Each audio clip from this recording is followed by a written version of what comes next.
And there's the snap. Welcome to the 4th Pianocast. I appreciate everyone listening, everyone who's listened before, and everyone who's listening right now. The intention for this one, I'm going to spend maybe about 25% on just kind of talking about the piano itself, Odezsa's Higher Ground, and how that translates into some of my compositions, and kind of the theme that you'll be listening throughout the rest of the Pianocast. Yeah, I'd like to spend the majority of the time or the rest of the time on the message of the month. So let's dive right into it. Now, last week I released Odezsa's Higher Ground.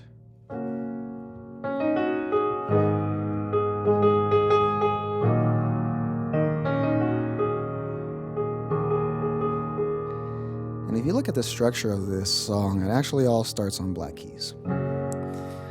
Now, the interesting thing about black keys is that if you solely just stay on them, it kind of sounds like a song from China or Asia in that region, and it's kind of hard to go wrong.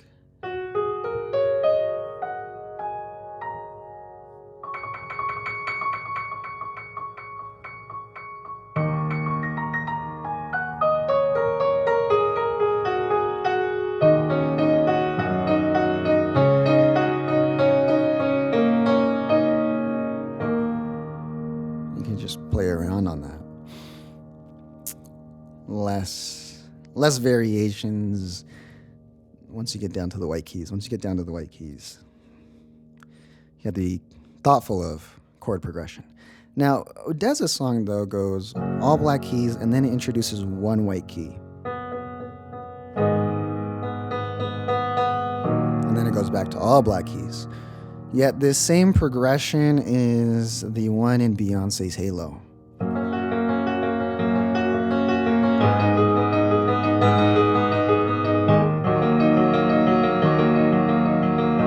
I believe there's another chord there. I just forget. Now, when I was learning this, it's a relatively simple song to learn. Yet what made it difficult for me was some of the rhythmic patterns. And so I just kind of put it aside for a little bit. Yet in that, messing around and failing, I went from here to here. And I had yet to figure out where to go next. There's definitely a chord I'm still trying to figure it out. Yet in that, I was like, you know what? Let me try to make something out of this. And there's a book by Mihaly, I think. And I totally butchered the last name, but the book's called Flow. And in that, he talks about, there's a chapter on never being bored. And there's a guy who would, whenever he was sitting in line, he would pretty much play with his fingers in terms of how many patterns could he come up with. So if he went 1, 2, 3, 4, 5, that was one pattern. 1, 3, 2, 4, 5. And then that's a second pattern. And yet the number came out to like 384, I think. And I think it was 4 because I was a little bewildered that it wasn't a 5 or a 0 since we have 5 fingers. You would imagine it would be a 0 or a 5. It'd end like that. I'm not sure how to do the reverse math, so I'm not going to get into that yet. From that was what inspired Organized Chaos, and I'll include that link below. Yet with that pattern, I go 1, 3, 2, 4, 3, 5. And I was like, all right.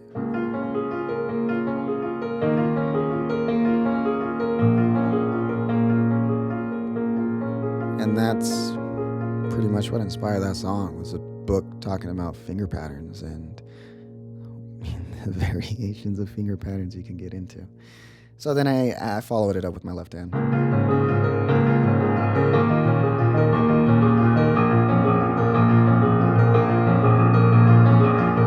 Do the same pattern, but I change the note.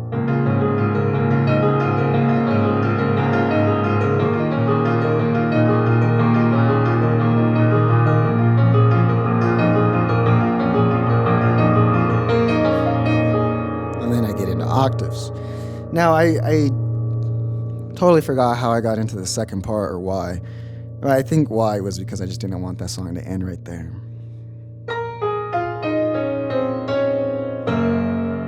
And then I get into this. Now, I think when I recorded it, the transition for it was just that.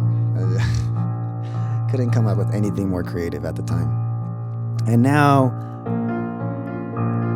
I'll like introduce the right hand, so it's not such a surprise once I get into the pattern.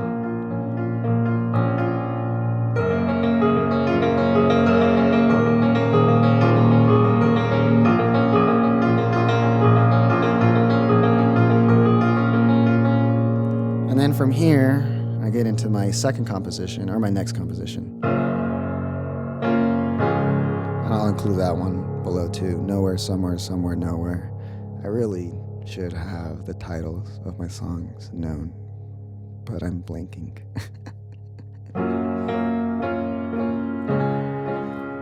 Now this one I do include the same white key Odezsa does there.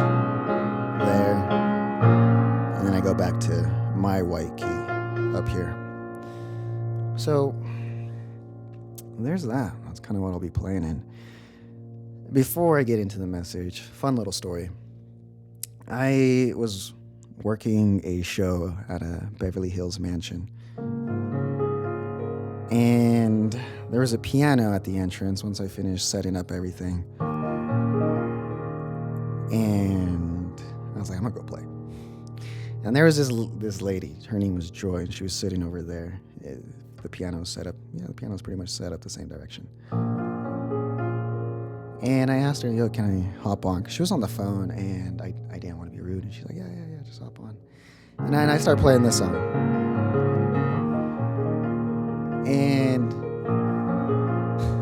she starts singing. Yeah, that caught me off guard. And I just kept going. And it was just like one of the most serendipitous musical experiences I've ever had.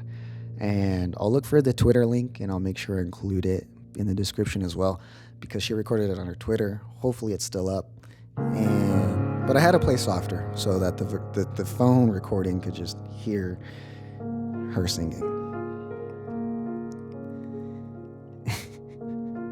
Experiences like that to me are something that I consider like kisses from the universe. They're just stay consistent with, who you are and what you're doing, and you get showered with experiences that you would have never even thought of.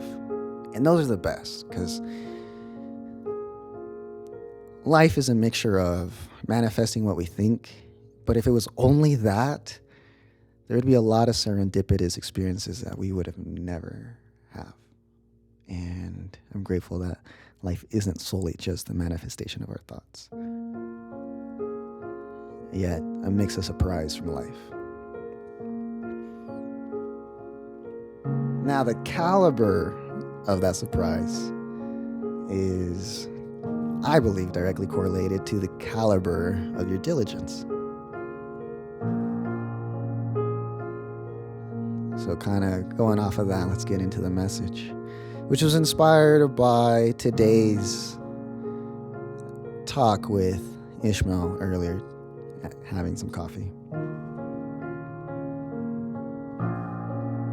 And to sum up our hour and 30 minutes of that, because our intention was kind of talk about decade goals and everything relating to that. And like I said, to sum it up, was that the last 10 years for both of us, our goals have been more so on the have side. I want to have this, I want to have that experience, have this lifestyle. Nothing wrong with that. When I was 16, 17, my definition of success was that the more places you could travel to while you're younger, like the younger you are, the more you're able to travel, the more successful you are. And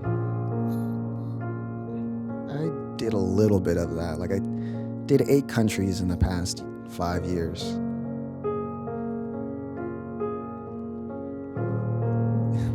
Yet, the definition of success I hold now, I'm not successful by any means, related to my definition back then. And they're experiences that I will forever cherish. I'll never give them up.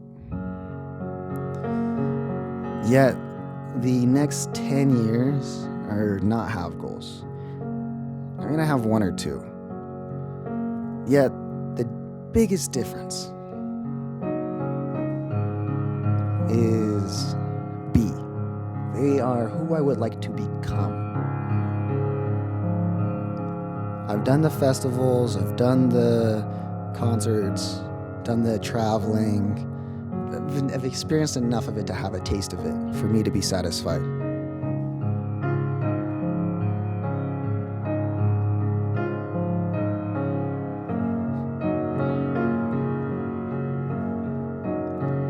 Yeah, I look at who I am, and I fall short of who I would like to be now. I've been tracking my habits on a spreadsheet from birth year to birth year, and I'm on my second year. So last year I ended at 65%. And the majority of humans associate themselves to a number. I think everybody does, yet the majority associates themselves to their age. I'm this age, I'm that age.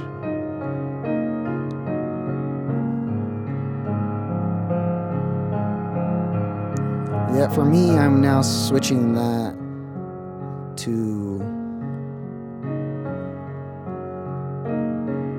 what percentage I'm at. Like, and I'm at 65%. Okay. So if I'm at 65%, and this last year I've been one of my intentions was to get myself into a whole new social circle.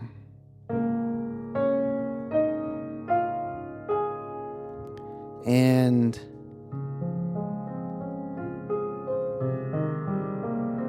I feel like I've successfully done that.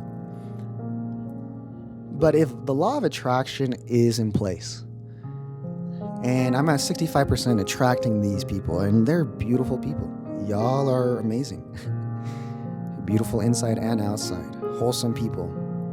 And it's like, all right, well, if I'm meeting like this kind of caliber of people, and I'm operating at 65%, then, who am I going to meet when I'm operating at the 17% bracket, the 80% bracket, the 90% bracket, 70, not 17, 90% bracket? And it may be the same people, but I get to go deeper.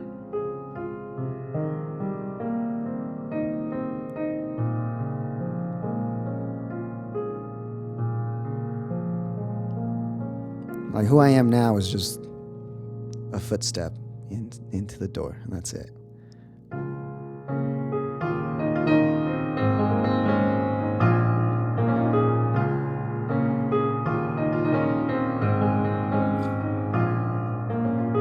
So, my goals over the next 10 years are who I'd like to become.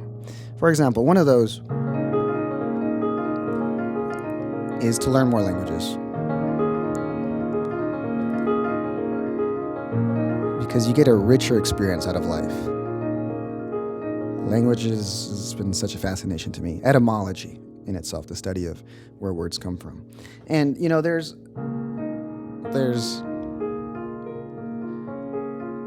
there's reading in between the lines, right? Think about that. So there's reading in between the lines when you're reading a book. But as you learn more languages, there's the language in between the language. The dots that no one ever connects. For example, in French, je suis is I am. Yeah, it's spelled Jesus with an I. And when it comes to like the world of frequency and vibration, I believe that the universe doesn't necessarily speak phonetics in terms of like what we're saying letter by letter, but what we are saying as a frequency. So there are some words in English that I just rather not use, like Monday. I don't like using it because it sounds too much like mundane. Like it's, yeah, sure, the letters are a bit different, but I'm in that same frequency of saying that word. So going back to the je suis.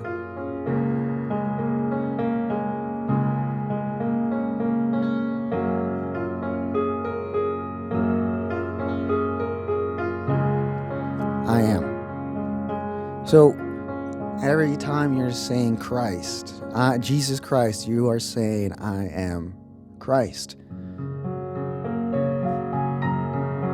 But I think to some people that concept would be blasphemy. Yeah, and not to get too biblical. Yeah, in the Bible, God, I think he's having a conversation with Jesus, or I forget. It's in the New Testament.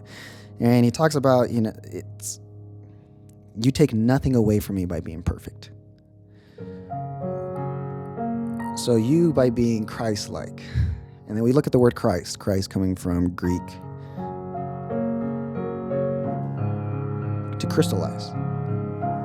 So when we were saying Jesus Christ, in a sense, you're vibrating, I am becoming crystallized.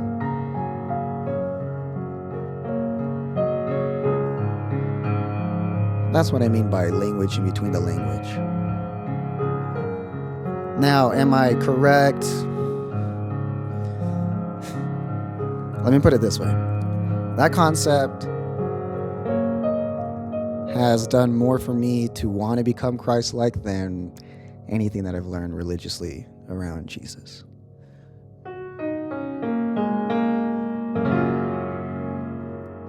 So it's becoming who I'd like to become, right? The best version of myself, the best version, the crystallized version of myself, Jesus Christ.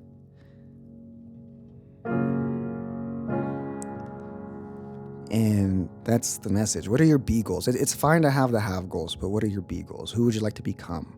And the longevity of become goals they last so much more than the have goals, because if your have goals are like, let's say a car, like I want to have that car. Well, if you don't get the car in 10 years, do you really want that same car 10 years from now? Like, you would really have to be a fanatic of that car to really want the car, the 10-year-old version car, not the new one they just came out with. But be goals, like who you would like to become, to me they've lasted so much longer than have goals. Like I have a piece of paper from 2013 and I just look at them and the majority of them are have goals. And some of that stuff I don't want anymore. But the be goals on there, who I'd like to become, I still would like to become that. Like I have a be goal since I was like from 7 years old that I'm still working towards. The longevity on becoming goals outlast the ones from have. So I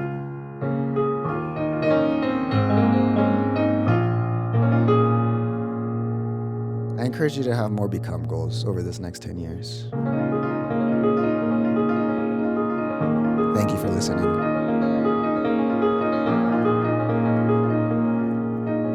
And apologies for my improvisation not being as good. I think my mind was definitely more on the message than it was on trying to piece the piano get together. And that's a skill that I'm going to have to work on, is to be able to fluently do both at the same time, especially with chords that I'm still getting familiar truly with.